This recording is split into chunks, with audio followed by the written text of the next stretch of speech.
Greetings, Ship Familia. Welcome back to the latinXfactor Sharpening Your Professional Edge program. I'm Dora Rideau, Senior Director of Academic Programs and Professional Development for SHPE National.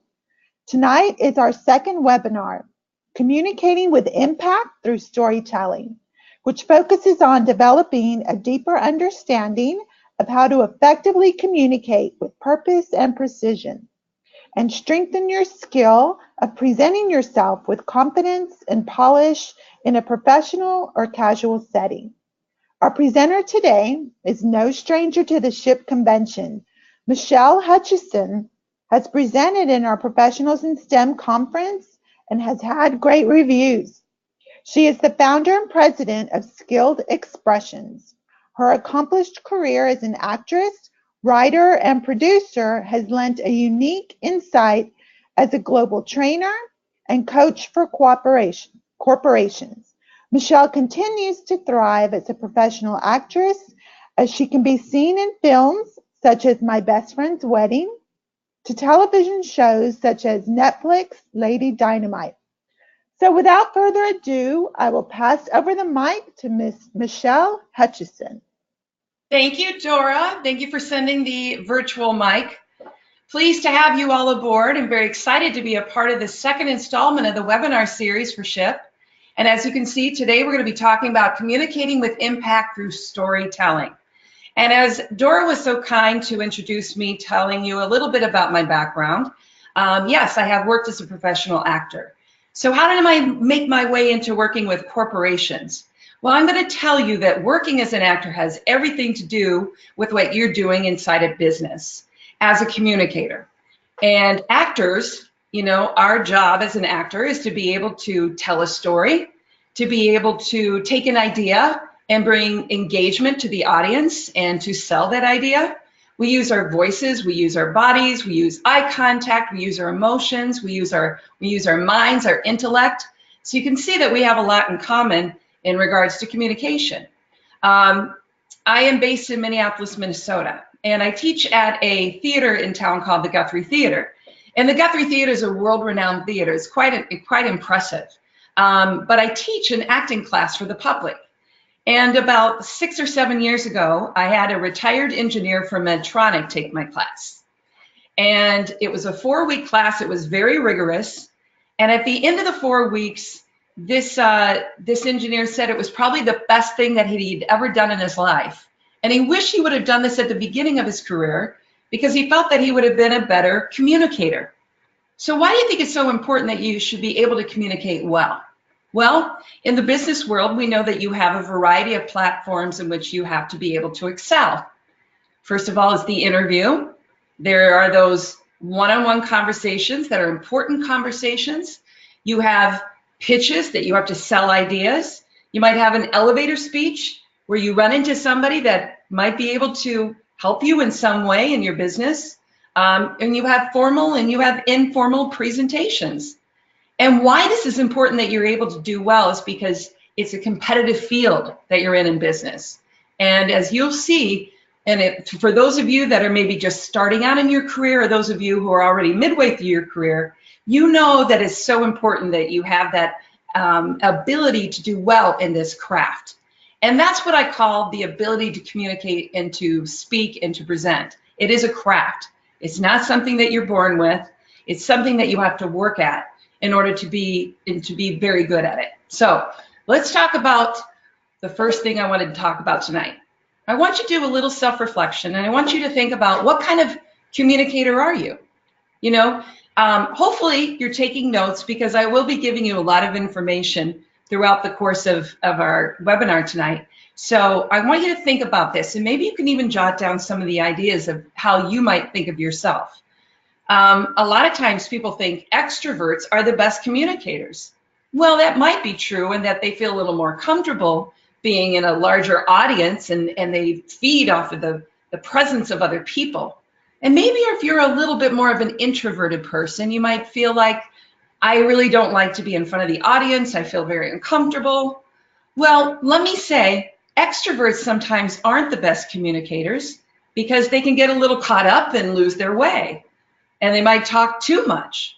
And introverts may not be great communicators because they're so self-protective and feel so uncomfortable. But my goal is to help you to think about how you can get your minds off of yourself and onto what you want to perfect. So we're going to start with our first polling question. And the question is, what is your #1 issue when presenting? And you're going to see that I have 5 answers here. We have nerves, the topic, engaging the audience, lack of confidence, or E, all of the above. So I'm going to go ahead and let Dora launch that poll, and you'll see that a screen will come up, and you can just go ahead and choose which one of these that you think reflects how you feel as a presenter. And of course, all of these aspects, I've been working with corporations. The #1 corporation I work with is Medtronic, so I work with a lot of engineers most of the time. And all of these aspects have a tendency to pop up. So let's see how we're doing here. I'll give you another 30 seconds perhaps. You might know that maybe nerves is something that you struggle with. It's not unusual. Topic, engaging the audience, getting them excited, and the lack of confidence can sometimes just be the most difficult thing in front of a group. All right, Dora, let's go ahead and close that poll. Hopefully you had an opportunity to choose which one you think best reflects how you feel about yourself as a presenter. And we'll see what those results look like.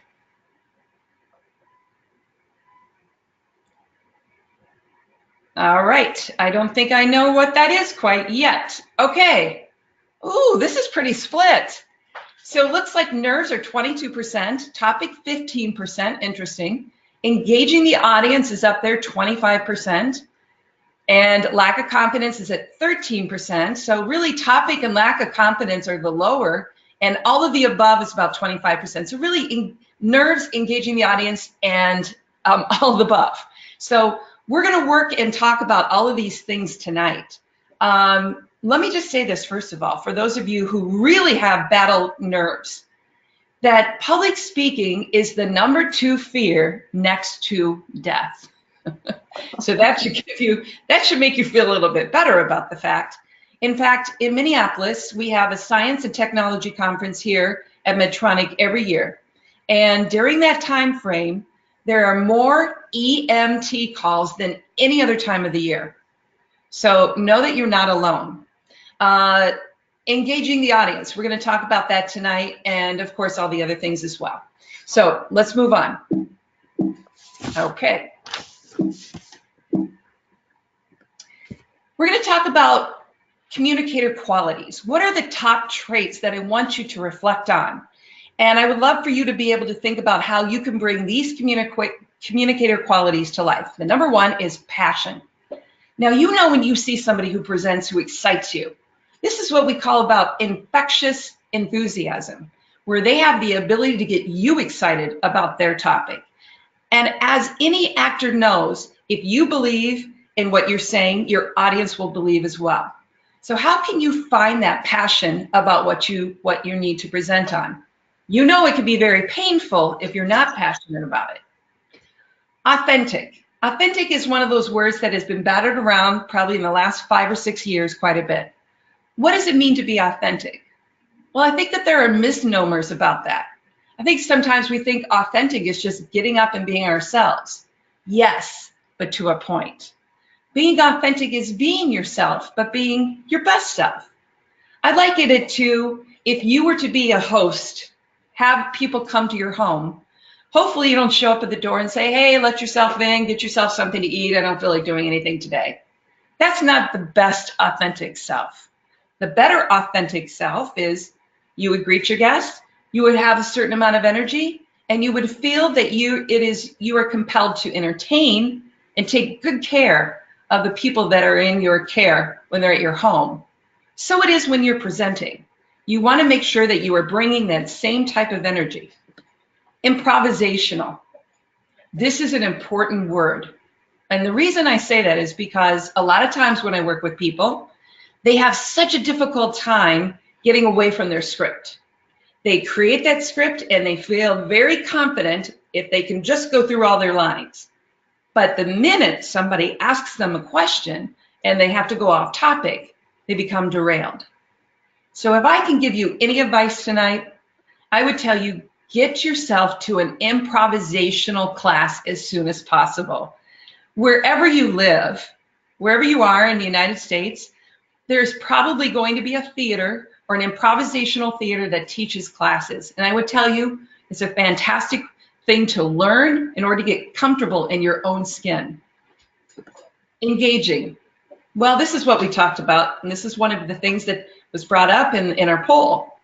Engaging the audience is that ability to create a rapport, to be able to walk in the room and to have your presentation so well prepared, and that to the point where you can relax and you can read your audience and you know how to engage your audience.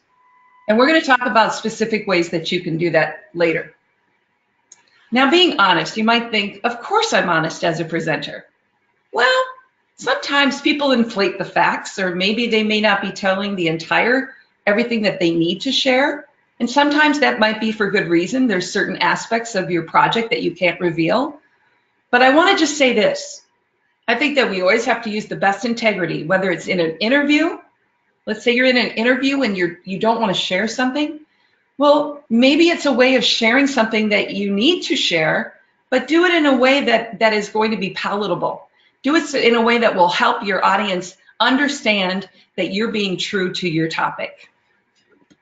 Meaningful.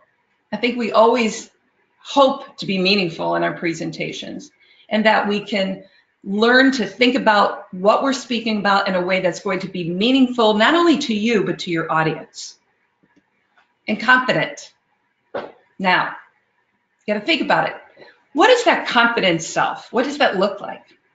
I think being confident is first of all being prepared, and also feeling clear about your topic, but also enjoying the moment that you're in. The body language. How do you walk in the room? How do you dress? How do you talk? How do you connect? All those aspects exude confidence. And if you don't feel confident, then hopefully after today, you will have learned a little bit more about how to feel a little more confident in your preparation and in the doing of. Unique. So I like to think about, is there a way that we can get away from this formulaic idea of a presentation? I worked with an engineer, actually, with Medtronic again, and he went to a conference in Colorado. And he said that he watched a presentation, and in the presentation, it was only images. There wasn't any text at all on the guy's slides, and all it was storytelling. And he said that was the most memorable presentation he had ever witnessed. Now, maybe that doesn't work for you, but I want you to start to think outside of the box. How can you bring your ideas to life in a way that might be different than having the same approach? Relevant, staying on topic. Sometimes people get off into rabbit holes and they don't know to keep themselves to where they need to be within the presentation. And quickly the audience feels that. Intentional. Again, this is a big word. And today we're going to work a lot about how to be intentional in your preparation and also in the way that you present. Because if you're not thinking ahead and planning ahead and doing your due diligence, you're not going to be intentional. Inspiring. I think this is a word that is very, very difficult and can be very challenging for most presenters. But I think that these are the type of presentations that we walk away feeling changed as a listener. So how can you inspire your audience? How can you go beyond just the telling of the information to getting them to feel inspired enough to do something different? And again, this can be from an interview to a pitch to a one-on-one conversation. You know, if you have to have a meeting with your boss per se, is there a way that you could inspire them to see you maybe in a different light? Maybe they only see you in one way.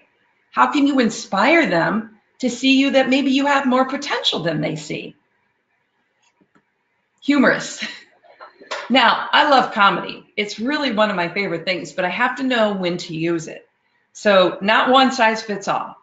Sometimes I like to say, if you want to start it off with a joke or a little quip or something that is fitting, great. Don't even think about it if you don't know how to deliver a joke, because sometimes that can be painful. I think throughout presentations, sometimes we're so serious that to be able to be improvisational, and if there's a moment that something happens in the presentation, let's say that the laptop falls over or something goes awry, don't ignore it. You know, we're all human beings. We can see that something horrible has happened. So I think that helps to deflate the tension in the room. And mindful. Again, we're going back to what it is to be intentional. So being mindful is about being aware of the importance of what you're doing and preparing accordingly. Okay, so now that you look at this list again is going to reflect in the way that you are going to present and in the way that you prepare. So let's talk about preparation. And preparation is so important. Maybe, you know, you put your slide deck together or you write it out or however you prepare. I want us to consider this particular method, because you're going to see that in that picture that it's all about strategy. What is the best, most strategic way to impact your audience? And I've created these 4 different backdrops. We have the planning phase, the preparation phase, practice. I know it's a dirty word. I know a lot of people don't want to practice. It seems silly, it seems strange, but I'm going to tell you, you can't do it well unless you practice. And lastly, performance. So all of these aspects, planning, preparation, practice, and performance, they all scaffold and build off of each other. So we're going to go ahead and break those down. So the planning phase. This is when you know that you have to present, okay?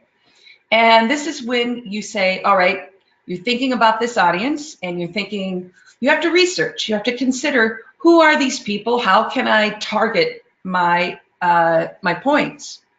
And the question that you would ask is, what's your objective? So what's your objective? Do you want a raise? Do you want to get funding for your project? Do you want to collaborate? Do you, the list can go on about what is your objective, but I want you to really consider this because again, it's about that mindful connection to creating an objective. And once you've created your objective, then you have your trajectory as to what exactly you want to say to your audience, which leads us to the preparation phase. Preparation now is when you are going to create the presentation. And you say, okay, I have to arrange it. You're going to create it in some format. Do you want to tell it like a story? Do you want to just have a slew of facts? Do you have, how much time do you have? All these aspects are really important as you start to put your presentation together, because it might be different. Elevator pitches, as we know, might be from going from 2nd floor to 5th floor. Can you get that story out in that amount of time? If it's a formal presentation, let's say you have 60 minutes.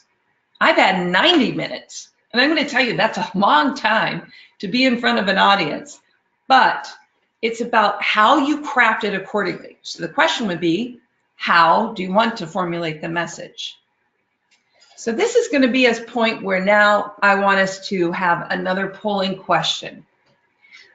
So when you're using your slides for your presentation, do you A, create the PowerPoint, the slide deck, and then you create the message accordingly? Or do you B, craft the message, then you create the PowerPoint slide deck? So go ahead, Dora, if you would, and I'm going to have you launch this, this poll. And this is an important one to consider, because I know that slides and creating slides and PowerPoints can be really laborious and not probably always one of my favorite things to do. So I'll be curious to know what your response is to this, because it's going to help you think about how you can be more strategic in the way that you create your PowerPoint slide. So there's only 2 answers: create the PowerPoint, then the message, or craft them and then create the PowerPoint. Just a few moments there. All right, I think that probably gives everybody an opportunity to answer. So should we go close it up, Dora? There's not too many choices there. It's either A, B. So let's see what your responses are.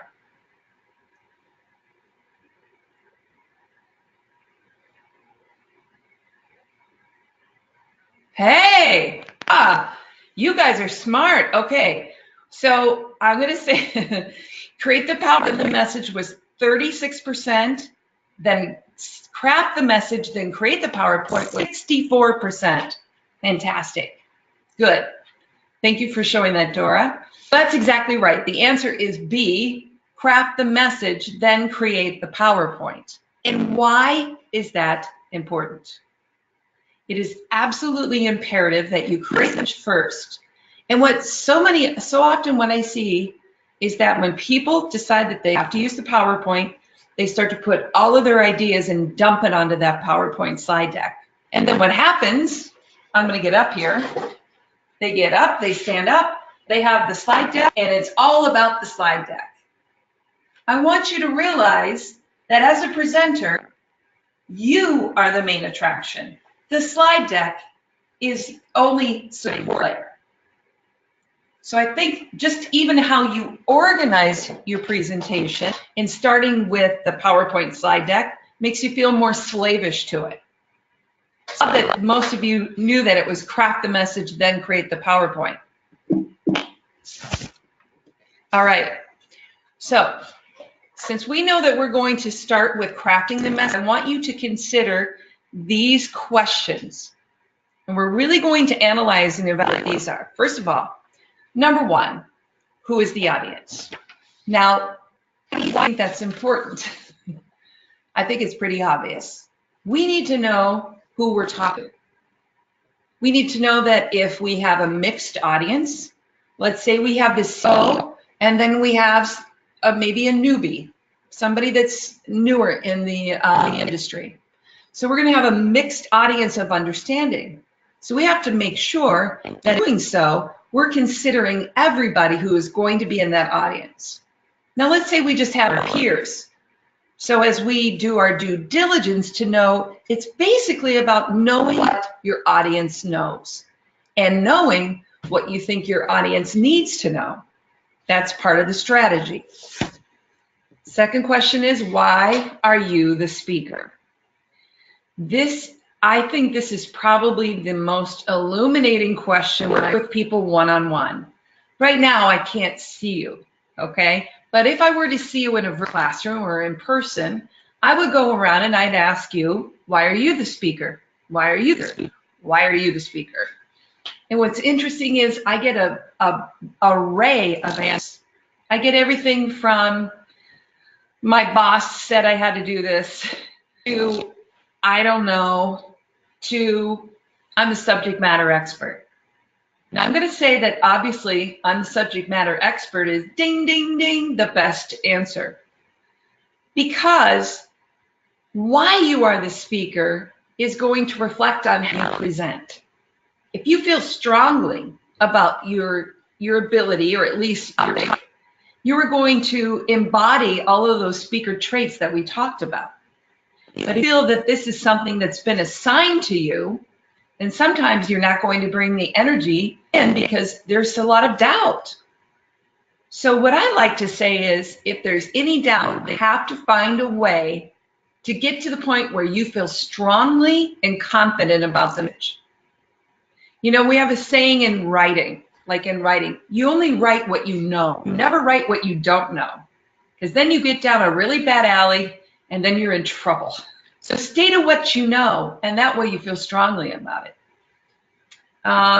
What is the main idea? Now I want you to think about these questions. So this would be your process in getting your presentation. And this doesn't have to be just a formal presentation. This can be a pitch, this could be a conversation. This could be, you know, your elevator speech that you're preparing. And granted, you may not know who the audience is, but you could be thinking about different ways to present. So we go through number one, figure out the audience. Number two, why are you the speaker in this context? And number three, what is the main idea? Now, I think about the main idea is the foundation of that presentation. So if I went to listen to you and I listened to your speech or your presentation for, let's say, 30 minutes, I would walk knowing unequivocally what your presentation was about. So as an example, what is the main idea? Let's just use this as an example that I was giving a presentation on war. And my main idea would be war is evil. Let's just use that as that foundation. Now we're going to build off of that. The next question is, what are 3 evidences to support your main idea? These are evidence statements. So what would be some of my 3 evidence statements? Well, let's say number 1 would be that, if war is evil, people die. Number 2, nations are ravaged. And then number 3, the enemy suffers. So those would be strong statements that I'm using. Now you notice I'm making a claim. And as a speaker, it is my job to convince you, to persuade you, to change the way you think. Now I know you might be feeling that sometimes I see scientists and engineers say, hey, I am the messenger. I don't want to have such a strong statement. Well, I'm going to tell you, you might suffer as a result. Oftentimes I hear people say, as presenters, I'm just giving a weekly update. Well, it's not ever just a weekly update. You all want something as a result of your presentation. Sometimes it just might be what we're saying and get off our backs so we can finish. I actually had somebody tell me that, which I thought was great. Okay, so we have the 3 evidence statements. We have people die, nations ravaged, and the economy suffers. So this is just my example. So what is the proof and or story to support those 3 evidences? Well, I think that would be an easy thing for me to come up with in the universe. I could find people die, use all kinds of statistics to support that, from the Korean War to the Vietnam War to the Civil War. And I could obviously find some kind of a story to support it. And you're going to know that I put proof and or story together, and by design. And we're going to go into a little more detail about how good storytelling is going to help you to keep it glued together in their heads. So as you add proof and story to support the 3 evidences, then you would add again, what's proof and story for nations are ravaged? What's proof and story for economies suffer? I'm sure we could find many things in that instant. What is the value statement? Now, when we think about a value statement, it's about what is important about this idea. We can't assume that our audience understands what's important about our idea. We can't think that, well, of course people die, that's horrible. Well, but we have to go a step further as a communicator. There should always be a value statement applied to any of our communication efforts in order for us to really see where we're going with it. So let's say in this case, I would say, what is the value statement? You should avoid wars at all costs. I mean, that makes sense. What do you want your audience to do? So this is the proverbial call to action. So what do we want our audience to do as a result of listening to our presentation? Well, it depends on who the audience is. So if I was giving my presentation, who was, on war, let's just say I have 4-star generals sitting in the audience. Say, let's avoid war at all costs. Let's pursue peace. Let's negotiate. Let's make sure whatever we can as a nation and a country to avoid war. So that's a for instance. I want you to think about that, because now we're going to, once we answer these questions, we're going to put these into a construct. And again, this is about writing all this out, even consider putting it into a PowerPoint slide deck. And I'm going to tell you why, because it's going to become so easy to create that slide deck. First of all, we talk about the beginning. The beginning is going to be something that you are going to sort of an icebreaker. And I don't think about it that we need to be cute with the icebreaker. I think that we should always keep out what we're going to do within our presentation. So if we have a beginning, you could use a quote. You could use, you know, an interesting fact that has to do with your presentation, a question, a provocative question, a bold statement. Only a joke if you're funny. That's a possible thing you could do. And then you're going to see that then that's where your introduction comes. So sometimes we're flip-flopped. We start with the hi, my name is, and then we go to the beginning. But this is by design. Remember how I talked about how you should do something unique? Switch this around, because that beginning is that time where you're first meeting that audience, and you're going to prove them to think differently about what you're ready to go on in the journey of your presentation. Your introduction comes second. And your introduction is not simply, hi, my name is, talk about your role, which you should, but it's beyond that. It's establishing credibility, because your audience has to trust you. They have to believe you. They have to know that they're in good care. So this would be choose the right things to share in regards to your background.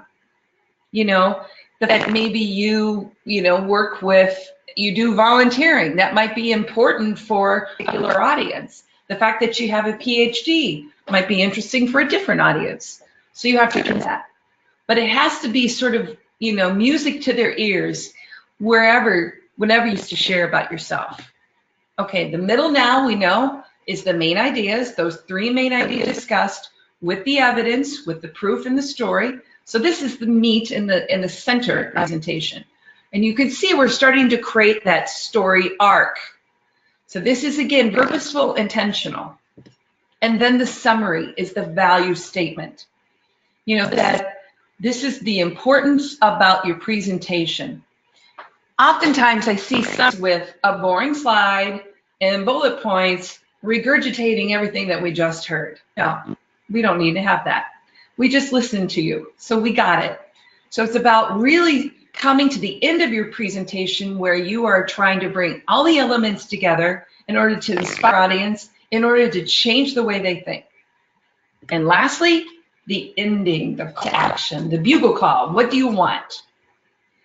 So now we've gone from those questions to the outline, and we're going to now move forward into the story. So we know that stories are how we learn best. I love this quote. I think this is fantastic. We absorb numbers and facts and details, but we do it so much better when we remember them, they're all glued into our heads with stories. So you have to why that. Why, as human beings, are we so intrigued with stories? Why do we watch television and read books? But then we go to a presentation and we become very dry. It's an disconnect, considering that all of us have phones, I'm sure, and we look at videos and to read stories all day long. It's just interesting. Why is that? Well, it turns out that our brains are hardwired for this very thing. And I did a little research on this to understand what it's about. And it turns out that we have an area in our brain, left upper side of the Wernicke's area and the Broca area. And these parts of our brain are responsible for language, understanding language, and processing data. So it's really sort of like a workhorse of our brains. But story releases neurochemicals in our brains, such as the feel-good chemicals of oxytocin, dopamine, and endorphins. So think about that. When we have the data and the processing part of our brain, then the story, when we hear the story, we release those neurochemicals, and what happens? More parts of our brain are engaged. So why is that important? It's important because we are touching our audience in many aspects within their intellect and their emotion, therefore making our presentations that much more impactful. So this is an age-old story construct, and we're talking about from the ancient Greek philosopher Aristotle. Aristotle created the storyline of the beginning, the middle, and the end. Now, we know that this is a story, you know, the beginning, middle, and end is something that is echoed in nature. from morning to afternoon to evening. So we almost have this sensibility in our bodies to respond to it. And when we feel like a good story, it feels like a good dinner. We just enjoyed all of it. It goes all over the place, and I'm sure you've seen bad movies or books that didn't connect because the story order isn't there. So here's what I'd like to talk about, how you can build a really great story within your presentations using this particular construct. Now, Errol talked about that particular story arc, but Gustav Freytag, who was a German, actually composer, and he did a lot of other things. He created a little bit more detail to the story arc. Now you're going to notice on the very bottom, this little V shape, inverted V shape that we see. On the bottom, you see the exposition. This is where the character, we hear about the character and the setting piece. The character in your story might be you, or it could be the project. So this is where we start to build up the detail, and you can't skip on detail. It's important that we hear a lot of the information about the character, how they feel, how they thought, what it looked like. Then as it builds, that rising is the plot, and then we come to that conflict, that climax.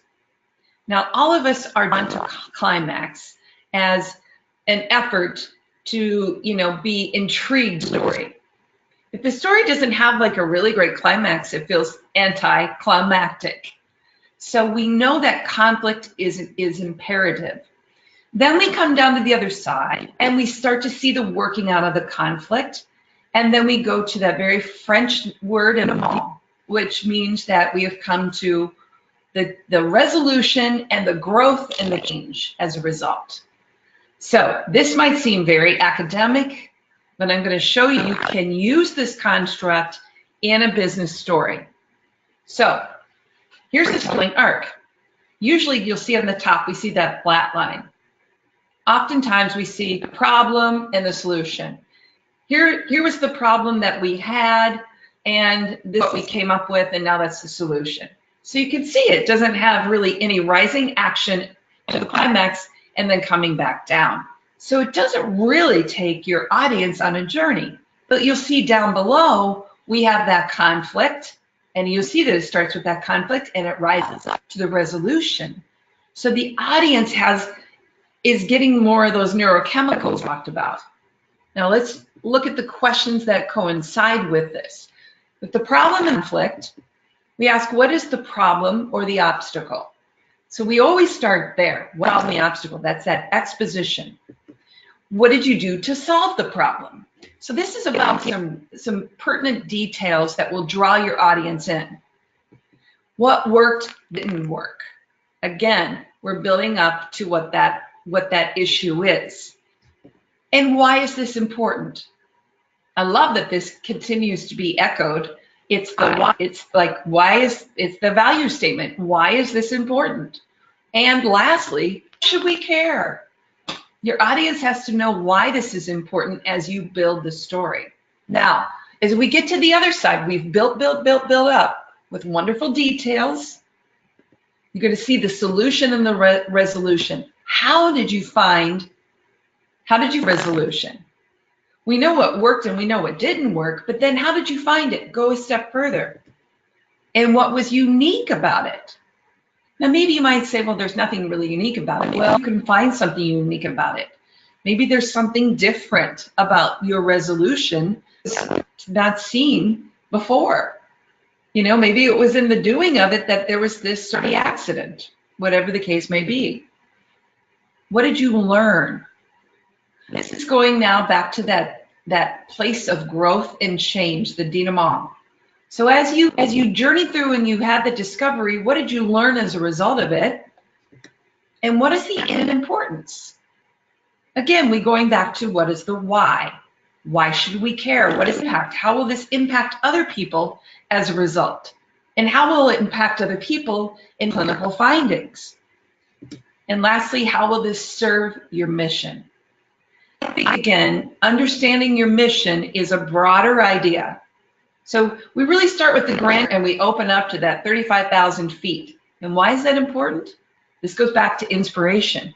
When you know who your audience is and you know what the mission of that company is, it's about finding that alignment with your business story. And this is a wonderful thing to understand in interviews. It's a wonderful thing to be able to understand in a formal presentation, because there's always going to be in every corporation a bigger idea. And we all work in the cogs leading up to that big idea. But we want to see how these things come together. All right, so I'm going to give you an example of a business story. So I'll read this out loud and then we're going to talk about it, or I'll talk about it. For years, I worked long, hard, feet-pounding hours as a manager in a corporate chain restaurant that lacked imagination, and I decided to change that. It wasn't easy. I was worried. We were starting a family and it was tough. Plus, the restaurant industry is fickle and tastes change quickly. I gathered a crew of like-minded creatives dedicated to a mutual passion for clean, fresh, sustainable, and locally dishes. In 2009, Green Bites opened its doors. So this is the first part of the story. So let's go ahead and see how we broke that down. All right, remember in that previous slide, we talked about what was the problem. Well, he's unhappy at work. It's job joy. What are some of the key words? Long, hard, feet pounding, lacks imagination, soul. And those are buzzwords, okay? These are the words that elicit an emotion. We know what it is to be tired. We know what it is to be in an environment that lacks imagination and soul. Obstacle. New family, lack of funds. Some of the buzzwords were industry, people are not, sorry, I can't read some of mine, not easy, worried, fickle, things have changed. And then what did you do? Well, you created a team for support. And what were some of the buzzwords? You used crew, like-minded, passion, clean, fresh, sustainable, local. And lastly, restaurant opened. 2009, Green Bites were the buzzwords. So the problem, the obstacle, what did you do, what worked? Now let's go on to the middle of the story. We're still building. We took out a sizable loan to purchase a funky warehouse space in a growing area in downtown Memphis. We poured out our meager savings into the hopes our vision would pay off. People in these parts are traditional in their taste, so we weren't sure how they would take to our brand. We spent hours learning our market and devising to fuse this culture with a philosophy of clean eating. We didn't know if it was scary. All right, so how did you find the solution? Well, we found a warehouse space, and sorry, I can't read the rest of my own slide, but they found a space in a growing area.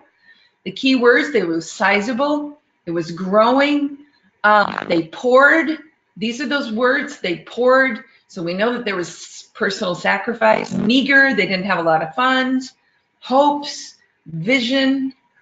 Now what's the question? What was unique about this solution? Well, what was unique about it is that they had to, people didn't like that kind of food, and they were creating a new menu. So they had to fuse. There was a challenge at the same time to choose what was old and what was new and bringing it together. And what are those key words? Devising hours, culture, philosophy, clean. And what was the impact? Well, they didn't know if it was going to succeed. There was a lot of personal risk at stake. And what is buzzwords? Well, certainly scary, because we all know what it is to be scared. Lastly, this is the end of our story, but it did. It turns out people were hungry for change, and we never looked back.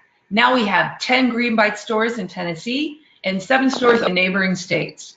When I began this journey, I didn't know if I would succeed or end up losing everything, but the risk paid off. Having a vision is crucial to living with passion. Green is more than healthy eating. It represents the joy that can come from living your dream. It's a good story. All right, here we go. What did you learn? Well, you can win and risk pays off. That diligence brings rewards. And what are those? Hungry, never look back, opening, green, I don't know. What was the next and the last question? And that's for the middle 2 sentences, this journey, and the final one, how will this serve your mission? Well, we know that equates to living in the now and to believing in the vision to create a new culture, that they have healthful living, that you can get out of a rut. And that what are those words? Vision, passion, healthy, joy, living your dream. Okay, so this is really condensed, and I know I went through this pretty quickly, but I want you to think about how you can create that beginning, that middle, and that end. And I want you to realize that this is something that's really impactful. And this will take your audience so much more on a bigger journey than just sharing all that. Data is important. I'm not saying it's not important. It's about combining the two. All right, so really quickly here, I have one polling question is, what is the most important aspect of your speaking skills? Is it content, body language, or voice? And go ahead, and I'm going to have you launch that poll if you would. I'd be curious to get your answers on this. I'm a little water.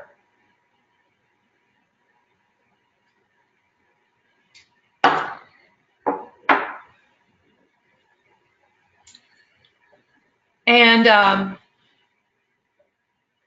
while the poll is coming out, I'm going to give you a little drop.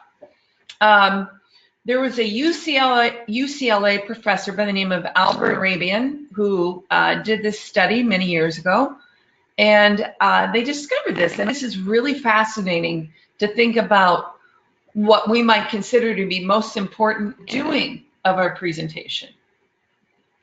All right, we can go ahead and close that poll, and we'll get your responses to see what you believe is most important in your speaking skills.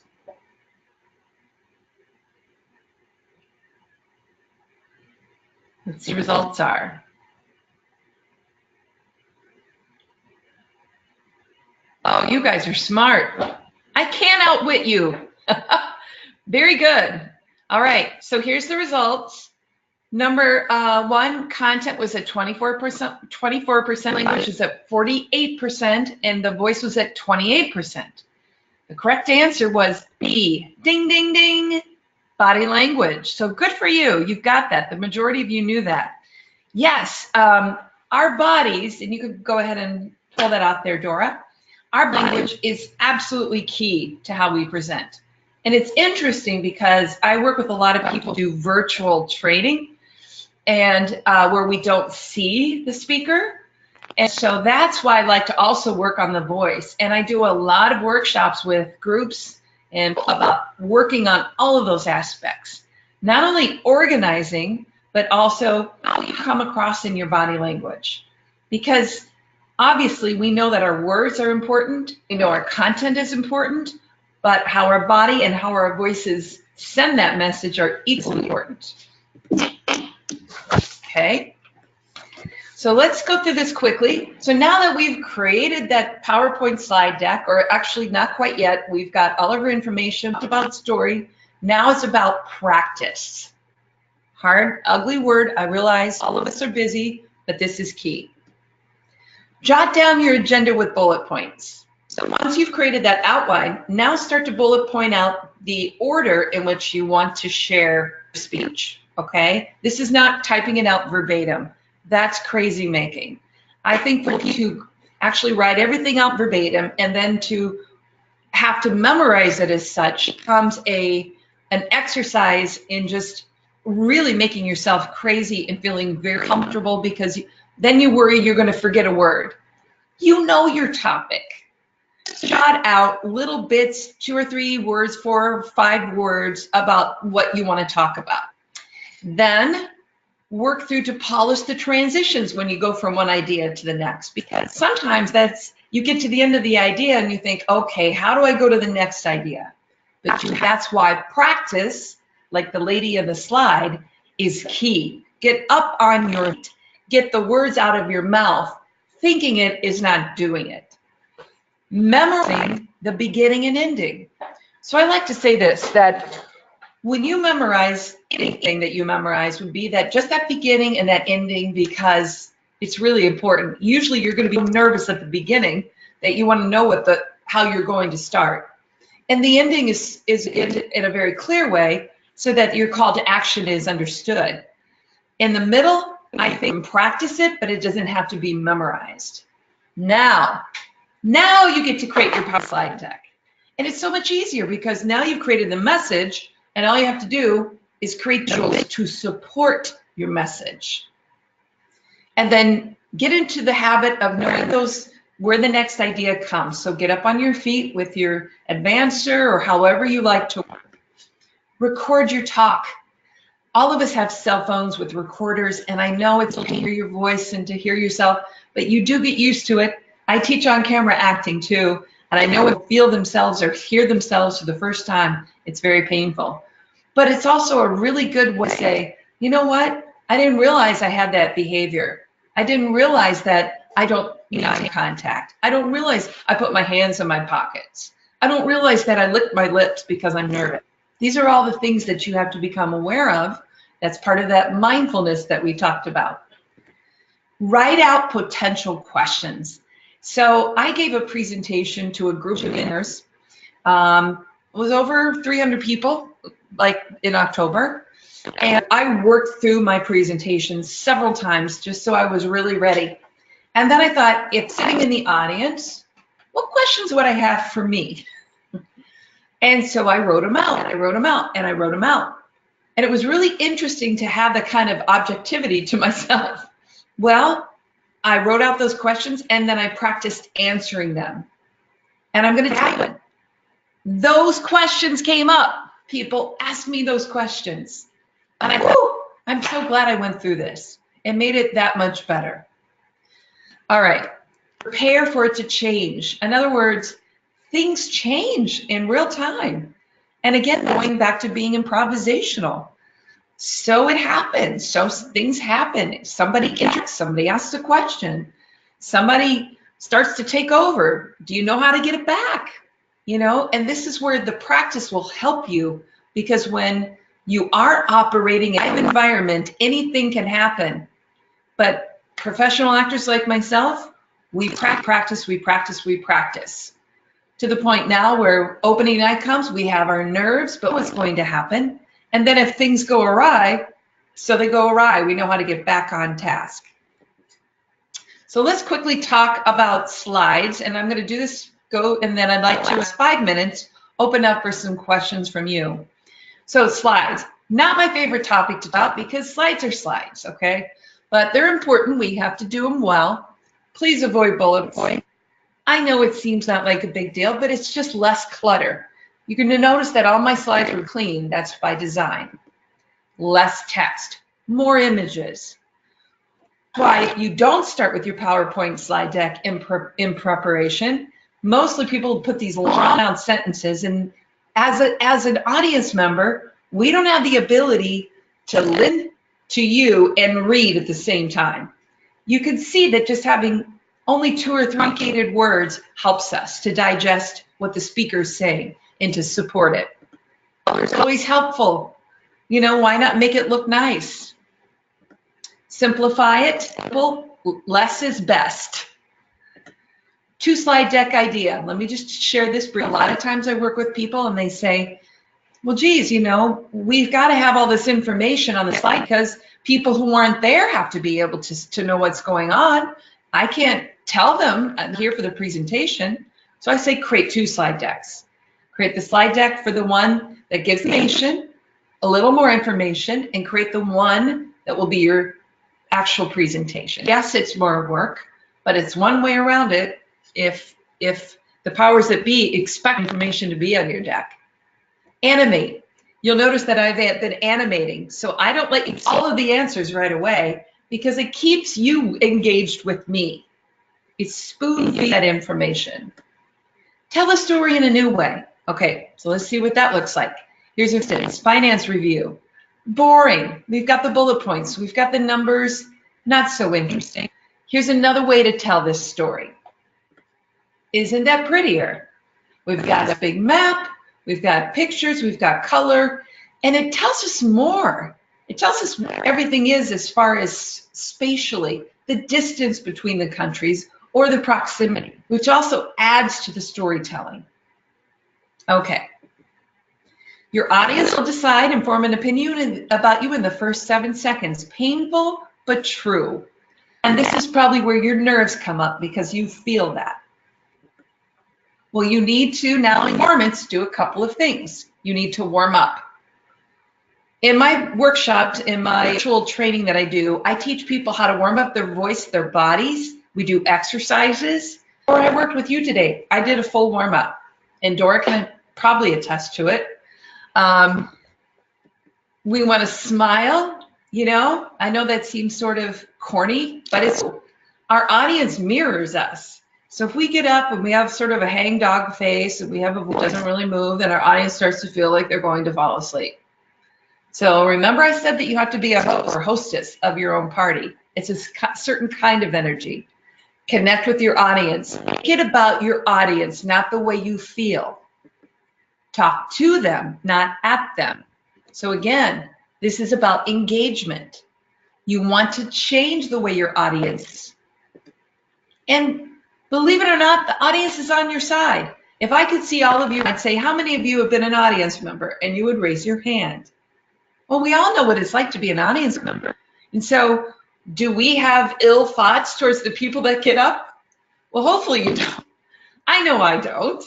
You know, so really we got to remember that people, we're having to do what they have to do. We all have to change spots at times. And we wish the speaker well. We want them to do well.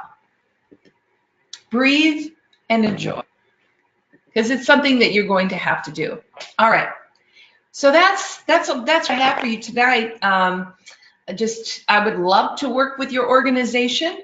As mentioned, private coaching. So if you have like a presentation or something coming up, write down my email address, write down my website. If you have a small department or a bigger department that you need something, I do a variety of not only virtual training, but I also do on-site workshops, and I do a combination of both. So I would love to get to know more about you. I appreciate you, Son. I wish I could see each and every one of you, but not so much. But I do want to get your questions. A few minutes left here. So Dora, do you want to ask for questions? Is there questions that anybody might have that they'd like to ask?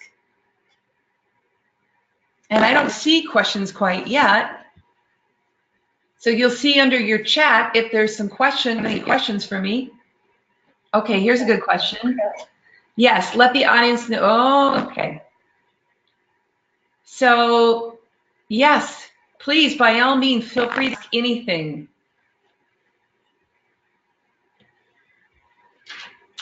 And you'll see that there's a little chat button at the end there. Is there anything that's burning? If you want to know anything about organizing or telling. I don't know if I see anything yet there, Dora.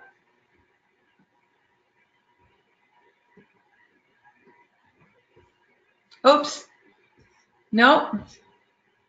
Well, I don't have any questions here, so maybe I was so good that you don't have any questions.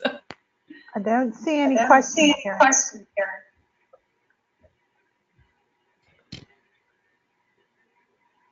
Oh, okay. I think we have one. Yes, maybe.